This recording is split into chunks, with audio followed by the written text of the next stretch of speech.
भारतीय इतिहास में महोबा के चंदेल राजपूतों का विशिष्ट स्थान है। उनकी वीर गाथाएं आज भी शुष्क नसों को अनुप्राणित करती हैं और देश तथा जाति की आन पर मिटने का अमर संदेश देती हैं। नमस्कार मित्रों, मैं हूँ सुधा और आज की कहानी है महारानी दुर्गावती की। 12वीं शताब्दी में इसी वंश के लोग महोबा तथा कालिंजर पर शासन करते थे।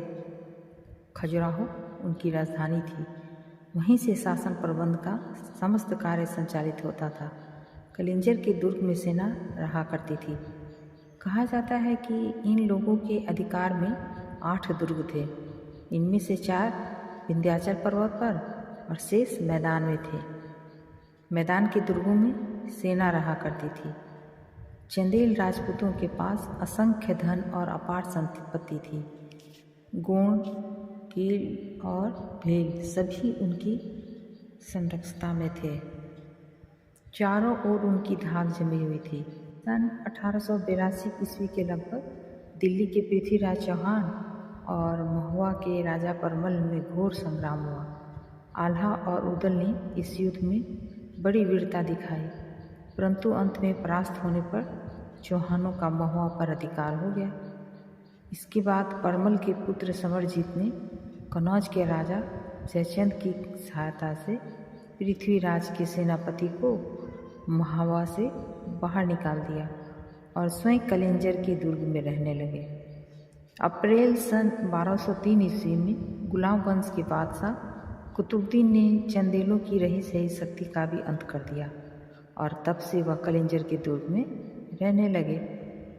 यहाँ के अंतिम राजा कीर्तिराय थे। उनकी एक पुत्री थी जिसका नाम था दुर्गावती। दुर्गावती का जन्म सन 1530 ईस्वी के लगभग हुआ था। वह बड़ी ही रूपवती और सुशील स्त्री थी। अपने शिशु जीवन में उसने अपने वंशजों की वीर गाथाएं सुनी थी और उनसे बहुत प्रभावित हुई थी। उनके कोमल शरीर में वीर रस भरा हुआ था।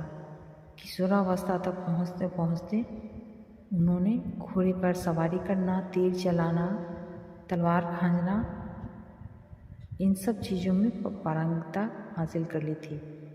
वह शिकार खेल सकती थी। उन्होंने स्वयं कई शेर भी मारे थे। शासन का कार्य संचालन करने का भी उनमें पर्याप्त क्षमता थी। उसके मुखमंडल पर वीरों का तेज था। कीर्तिराय अपनी ऐसी तेजस्वी पुत्री को किसी भी राजपूत के हाथों में देना चाहते थे। उस समय गोंडवाना में संग्राम शाह का पुत्र दलपति शाह राज करता था। वह बड़ा वीर, पराक्रमी और नीति कुशल था। उसने दुर्गावती की रूप और वीरता की कहानी सुन रखी थी और वह उसे अपनी रानी बनाने का इच्छुक था। गोंड राजा चंदेलों से उतरे हुए समझे जाते थे, इसलिए कीर्तिराय ने दलपति शाह को अपनी पुत्री देना स्वीकार नहीं किया। परंतु दलपति शाह दुर्गावती को अपनी रानी बनाने पर तुला हुआ था। कीर्तिराय की अस्वीकृति और जाति अपमान से लज्जित होकर उसने कालिंजर पर आक्रमण कर दिया। इधर कीर्तिराय ने एक राजपूत सरदार को भी विवाह का निमंत्रण देकर बुला लिया। वह भी अपने साथ सेना लाया। तलवारें चलने लगी। दुर्गावती दलपति को ही चाहती थी। वह उन्हीं को वर मान चुकी थी। वीरांगनाएं वीरों की उपासना करती हैं। उनकी दृष्टि में वही कुलीन राजपूत होता है जो समर में लाखों का सर काटकर अपनी तलवार की प्यास बुझा सकता है। दलपति वीर था। वह दुर्गावती की उपयुक्त था, इसलिए दुर्गावती का विवाह उसी के साथ हुआ और युद्ध बंद हो गया। परंतु इस घटना के बाद सन 1545 ईस्वी में दिल्ली के बादशाह शेरशाह सूरी ने कालिंजर पर आक्रमण कर दिया। इस युद्ध में कीर्तिराय की मृत्यु हो गई। चंदेलों के दुर्ग पर यमक पताका फहराने लगी। दुर्गावती अपनी कमल सी आँखों में वियोग के आंसू, हृदय में आत्मसमर्पण की स्वर्गीय अपने प्रियतम के घर आई, जिसके लिए कालिंजर में इतना रक्तपात हुआ था। उसके दर्शन हुए। माता पिता का पिछोह भूल गया। अतीत की दाम्पत्य जीवन के मधुर स्वप्नों में ने सब पर अतीत की यादें जाती रहीं और दाम्पत्य जीवन के मधुर स्वप्नों ने सब पर जादू कर दिया। वह सुखपूर्वक राजभवन में जीवन व्यतीत करने लगी। 1 वर्ष के बाद उन्हें एक पुत्र रत्न प्राप्त हुआ जिसका नाम वीर नारायण रखा था। वीर नारायण के जन्म में से दलपति शाह की प्रसन्नता का कोई ठिकाना नहीं था। दुर्गावती भी बहुत खुश थी, वो भी फूले नहीं समाती थी, परंतु दुर्दैव ऊपर से हंस रहे थे।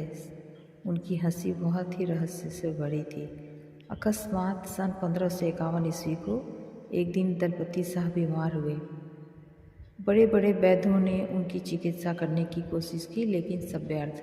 वह रोग इतना घातक हो गया कि किसी की दवा नहीं चल सकी। अंत में थोड़े दिनों तक इसी अवस्था में रहकर वह चल बसे।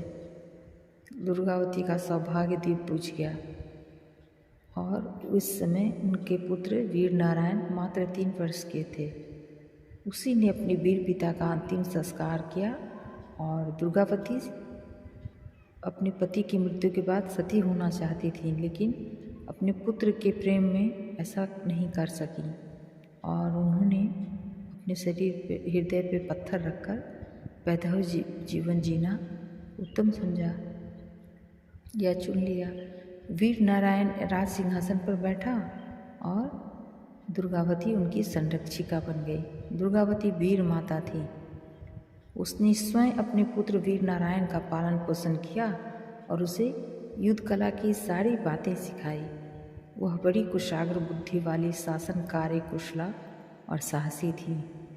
उनका मंत्री अघार सिंह भी बड़ा राजनीतिज्ञ था। वह जाति का कायस्थ और रानी का अत्यंत विश्वास पात्र था।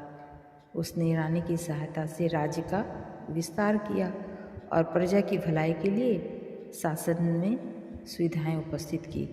इन दोनों कुशल राजनीतिज्ञों के समय में गोंडवाना चमक उठा और गढ़ामंडला का नाम चारों ओर फैल गया। उनकी संपत्ति और धन दान से सबकी आंखें चकाचौंध हो गईं। उस समय गोंडवाना का राज विंध्याचल और सतपुरा पर्वत की सीमा को भी पार कर गया था। उत्तरी भारत में अकबर की धाक थी। मध्य भारत में दुर्गावती का रंग जमा हुआ था। दुर्गावती स्त्री थी और अकबर पुरुष था। यही सोचकर अकबर ने रानी दुर्गावती के स्वतंत्र राज का अंत करने की कोशिश की। दुर्गावती अकबर की चालों से भली भांति परिचित थी। वह जानती थी कि गढ़ामंडला पर अकबर की आंखें लगी हुई हैं, इसलिए वह सदैव चौकन्नी रहती थी। वह वीर पुत्री थी, वीर वधू थी, वीर पत्नी थी, वीर माता थी। युद्ध से उसे लेस मात्र भी भय नहीं था। वह स्वयं मुगलों से लुहा लेना जानती थी, इसलिए उसने युद्ध की पूरी तैयारी कर ली थी। अकबर भी अपनी ताक में था। उसने आक्रमण करने का बहाना तलाश करना शुरू किया। उसी समय मंत्री आधार सिंह का बड़ा नाम था। अकबर उसे अपने मंत्रिमंडल में सम्मिलित करना चाहता था। उसका विचार था कि आधार सिंह के आने से उसके राज्य की शासन व्यवस्था और भी ठीक हो जाएगी, इसलिए उसने किसी बहाने से आधार सिंह की मांग की पेशकश की। दुर्गावती अकबर की यह चाल समझ गई। वह यह बात जान गई कि अकबर आधार सिंह के बहाने युद्ध की घोषणा करना चाहता है। यह जानते हुए भी कि उसने आधार सिंह को भेज दिया। आधार सिंह के लिए इसका फल अच्छा नहीं हुआ। वह नज़रबंद कर लिया गया और इसी समय दुर्गावती का एक क्रांतिकारी सरदार भी अकबर से जा मिला। उसने अकबर को दुर्गावती का कुल रहस्य बता दिया। अकबर को जब दुर्गावती के कुल रहस्यों का पूरा पता लग गया तब वह अत्यंत प्रसन्न हुआ। उसे विश्वास हो गया कि एक नए दिन गढ़ामंडलों पर मुगलों की विजय पताका अवश्य फहराएगी और आधार सिंह उसका मंत्री बनेगा। परंतु सरलता से यह कार्य संपन्न होने वाला नहीं था। आधार सिंह दुर्गावती का विश्वास पात्र था। वह किसी के लालच में आने वाला नहीं था। अकबर ने उसे मिलाने की बहुत कोशिश की, परंतु सारी कोशिशें बेकार साबित हुईं। बंदीगिरी की यातनाएं उसे अपने उद्देश्य से हटा नहीं सकी। वह निर्भीक बना रहा और धीरे धीरे अकबर की समस्त चालों का पता लगाता रहा। इस प्रकार जब उसे अकबर की भावी कुचेष्टाओं के संबंध में पूरी जानकारी हो गई, तब वह एक दिन चुपचाप बंदीगिरी से भाग निकला। उसके पलायन से अकबर को गोंडवाना पर आक्रमण करने का बहाना मिल गया। यहाँ का शासक आसफ खां इस कार्य के लिए नियुक्त किया गया। उसने 12,000 पैदल, 6,000 सवार और सुव्यवस्थित तोपखाना लेकर गोंडवाने की राजधानी गठामंडला पर आक्रमण कर दिया। आसफ खां की सेना संख्या में अधिक थी, उसके पास तोपें भी थी। दुर्गावती की सेना अपेक्षाकृत कम थी, परंतु इससे उसका साहस थोड़ा भी कम नहीं हुआ। वह छतरानी थी। अपनी शिशु जीवन से ही उसने युद्धों के दृश्य देखे थे। वह राजभवन के भीतर स्त्री थी, परंतु समरांगन में वह वीरों के भी कान काटती थी। इसलिए मुगलों की सेना का हाल सुनकर वह स्वयं वीर वेश धारण करके हाथ में नंगी तलवार लेकर निकल पड़ी। इस समय वह श्वेत घोड़े पर सवार थी। दैवी ज्योत से उसका मुखमंडल आलोकित हो रहा था। उसके पीछे रणमक्त राजपूत और उसकी प्राण प्रिय प्रजा थी। आसफ खान ने जब दुर्गावती को इस रूप में देखा, तब उसके होश हवास उड़ गए। ये कबला इतना साहस कर सकती है, इस बात की उसने स्वप्न में भी कल्पना नहीं की थी। उसका साहस उसे जवाब देने लगा, परंतु फिर कुछ सोच समझकर उसने सिकौरगढ़ में युद्ध की घोषणा कर दी।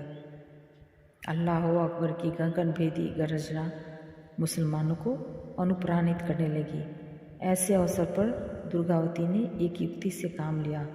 उसने अपनी सेना को शत्रुओं के मुख में जाने से बचाने के लिए मंडला की ओर प्रस्थान किया और वहाँ युद्ध के केंद्रों पर अपना अधिकार जमा लिया।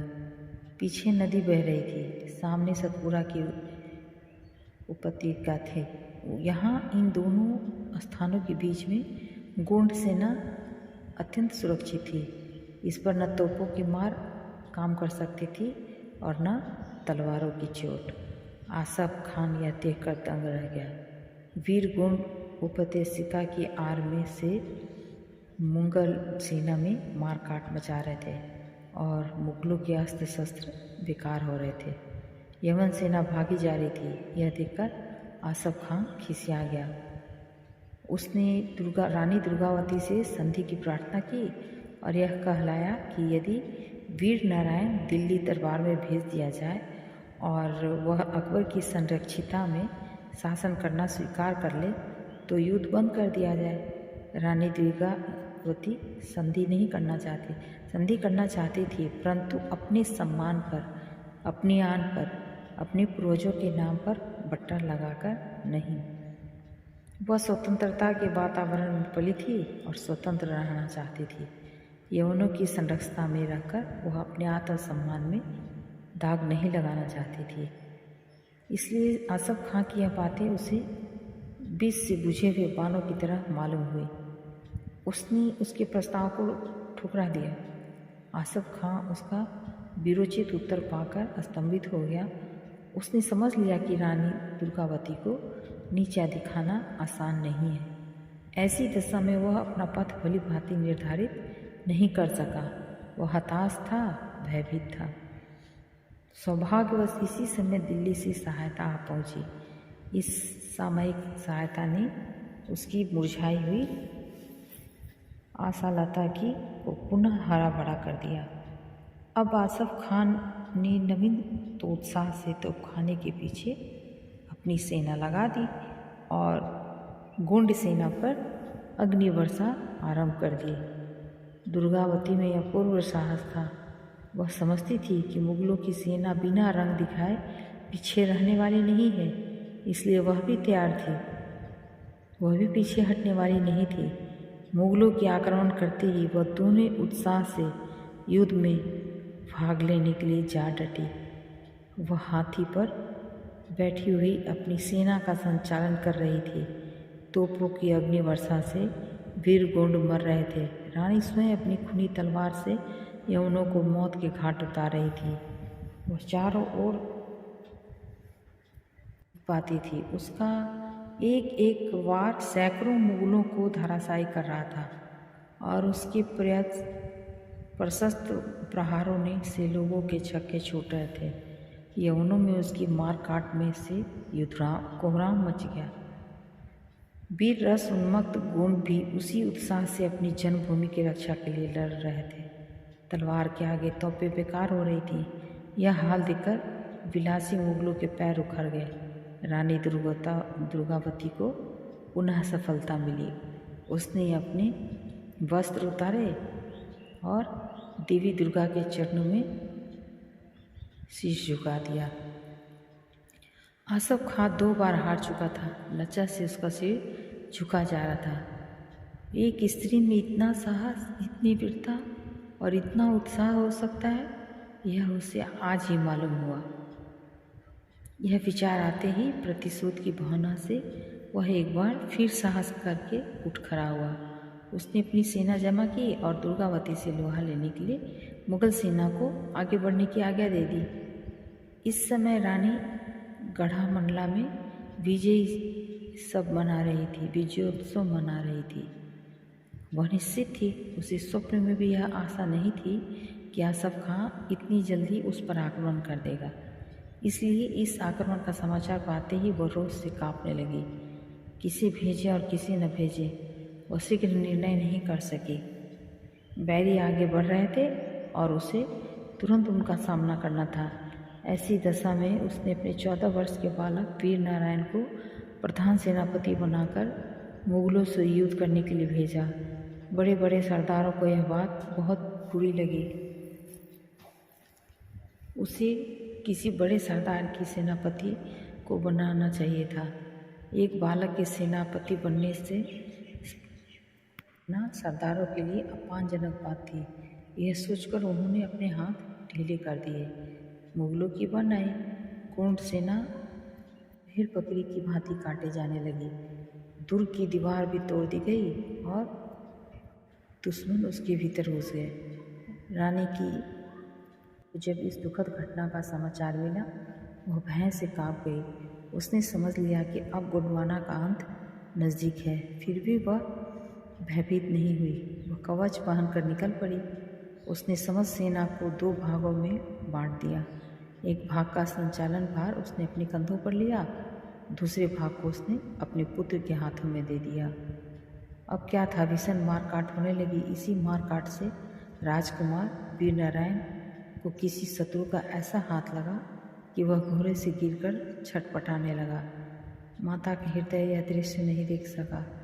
वह पागल हो गई। जिस पुत्र के लिए उसने स्वर्ग का परित्याग किया, जिसके लिए उसने प्रियतम की पुण्य चिता से मुख मोड़ लिया, जिसका मुख देखकर उसने वैधव्य जीवन के 15 वर्ष हृदय पर वज्र रखकर हंसते हंसते काट दिए, वही आज उसे धोखा दे रहा था।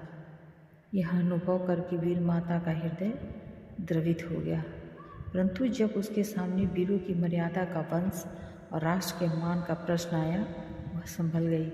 उसने अपने माया मोह का आवरण हटा दिया और अपने विश्वास पात्रों द्वारा घायल राजकुमार को चौड़ागढ़ के दुर्ग में पहुंचा दिया। अब उसे कोई चिंता नहीं थी। उसके राजमहल का दीपक बुझ रहा था। उसकी आशालता मुरझा रही थी। फिर भी वह दूने उत्साह से आगे बढ़कर मुगलों से युद्ध कर रही थी। इस समय वह अपने आपे में नहीं थी। रणचंडी की भांति वह शत्रुओं का रक्तपात कर रही थी। उसका हाथ मुगलों के सर पर पड़ता था और आंख वीर नारायण की पालकी की ओर थी। वह उसे अश्रुपूरित नेत्रों से देख रही थी। उसका यह हाल देखकर मुगल सेना भयभीत हो गई और भागने ही को थी कि किसी ने एक तीर उसकी आंख में मार दिया। तीर लगते ही उसकी आंख निकल पड़ी। तीर बाहर गिर पड़ा। इतने पर भी उसका साहस नहीं छूटा। वह फिर संभल कर बैठ गई। इस बार उसकी गर्दन में तीर लगा। वह निरुत्साह हो गई और अपने शरीर को कलंकित होने से बचाने के लिए उसने महावत के हाथों से कटार छीनकर अपनी छाती में भोंक ली। उसका शव वहीं गिर पड़ा। अपनी महारानी का इस प्रकार प्राणांत होते देखकर गोंडों का रक्त उथल पड़ा। उन्होंने चलते चलते बहुत से मुगलों को अपनी तलवार का निशाना बनाया और स्वयं युद्ध स्थल में काम आए। दुर्गावती के साथ गोंडा का भी अंत हो गया। गोंडों की हार से मुगलों को लूटने का अवसर मिल गया। खूब लूटमार हुई।